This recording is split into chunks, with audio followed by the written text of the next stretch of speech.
Perkenalkan, nama saya Putri Lingga Maharani, NIM 1802021110, kelas Piwar 5C, Program Studi Jurusan Perdagangan Internasional Wilayah ASEAN dan RRT.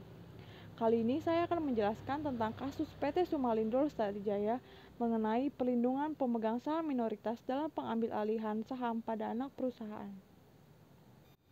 Konflik di PT Sumalindo Lestari Jaya dipicu oleh anjloknya kinerja perusahaan, bahkan terus merugi setiap tahunnya. Padahal dalam laporan tahunan perusahaan patungan keluarga Sampurna dan Sunarko pada 2012, total menguasai lebih dari 840.000 hektar hutan alam dan 73.000 hektar hutan tanaman industri.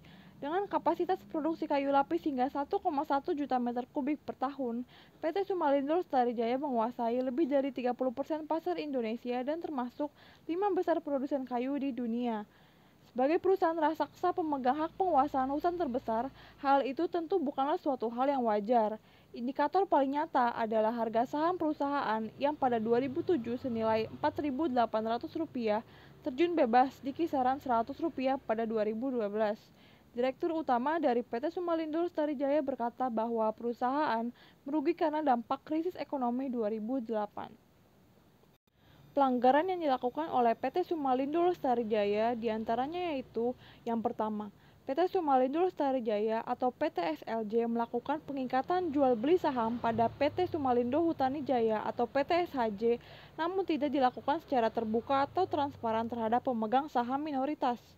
Pada 15 Juli 2009, PT SLJ melakukan transaksi pengikatan jual beli saham pada anak perusahaannya yaitu PT SHJ sebesar 60% atau sebanyak 7.201.500 lembar saham dengan pihak lain yaitu PT Jiwi Kimia seharga Rp7.201.500.000.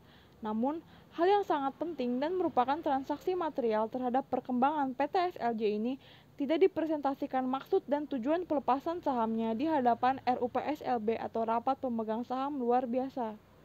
Yang kedua, pada 1 Juli 2009, PT SLJ mendapatkan zero coupon bond yang diterbitkan oleh PT SHJ sebesar Rp140.254.908.652 dengan jangka waktu selama 1 tahun. Zero coupon bond merupakan obligasi tanpa bunga.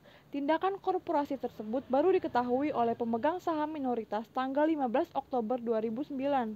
Pada waktu RUPSLB dilaksanakan, pada waktu RUPSLB tersebut, direksi PT SLJ baru memberikan surat edaran kepada pemegang saham minoritas yaitu tanggal 13 Oktober 2009 tentang keterbukaan informasi kepada para pemegang saham dan di dalam prospektus PT SLJ tertanggal 9 Maret 2010 yang diterbitkan oleh PT SLJ.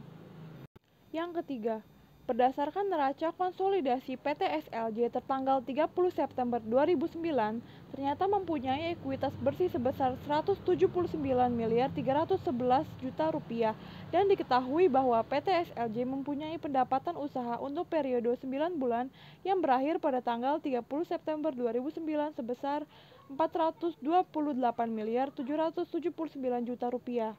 Pemberian utang tanpa jaminan pengembalian kepada PT SHJ oleh PT SLJ sebesar Rp140.254.908.652 tersebut merupakan pemberian hutang dalam kategori transaksi mengandung benturan kepentingan dan tidak pernah disampaikan pada RUPS.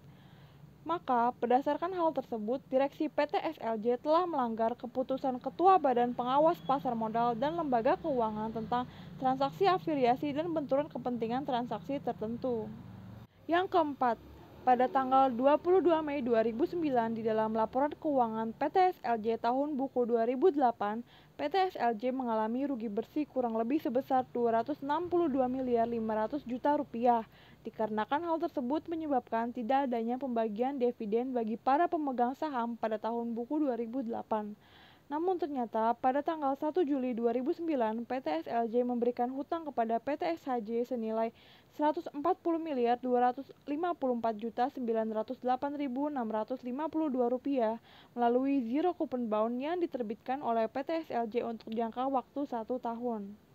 Yang kelima, Direksi PT SLJ melakukan tindakan inbrank atau penyetoran modal yang dilakukan tidak dalam bentuk uang tunai melainkan dalam bentuk barang atau harta terhadap aset perseroan PT SLJ berupa hutan tanaman industri seluas 36.576 hektar pada PT SAL selaku anak perusahaan PT SLJ dengan nilai transaksi sebesar 229 miliar 765 juta rupiah dan ternyata PT SLJ merupakan pemegang saham mayoritas pada PT SAL yang besarnya 99,98%.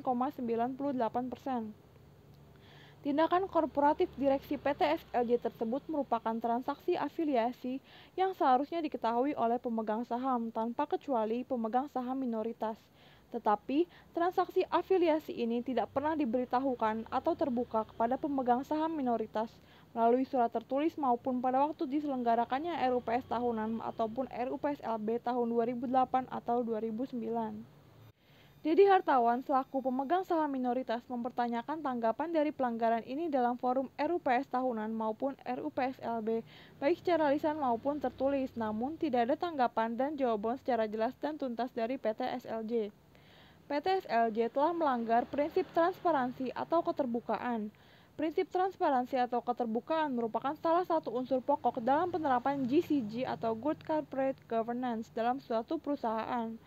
Transaksi yang seharusnya diketahui melalui RUPS dan mendapatkan persetujuan dari RUPS terlebih dahulu malah tidak diketahui oleh pemegang saham minoritas sehingga adanya perlakuan tidak adil dalam sistem informasi mengenai transaksi yang terjadi dalam perseroan dan menyebabkan dampak kerugian bagi perseroan.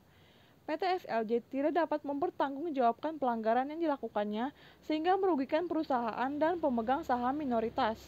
PT SLJ melakukan perbuatan melanggar hukum dan membawa kerugian kepada orang lain berdasarkan ketentuan mengenai perikatan yang dilakukan oleh PT SLJ dengan pemegang saham minoritas, maka terdapat pelanggaran dan adanya tanggung jawab untuk mengganti kerugian tersebut berdasarkan pasal 1365 KUH Perdata. Demikian kasus pada PT Sumalindo Lestari Jaya yang dapat saya jelaskan. Apabila terdapat kekurangan dan kesalahan, mohon dimaafkan. Terima kasih.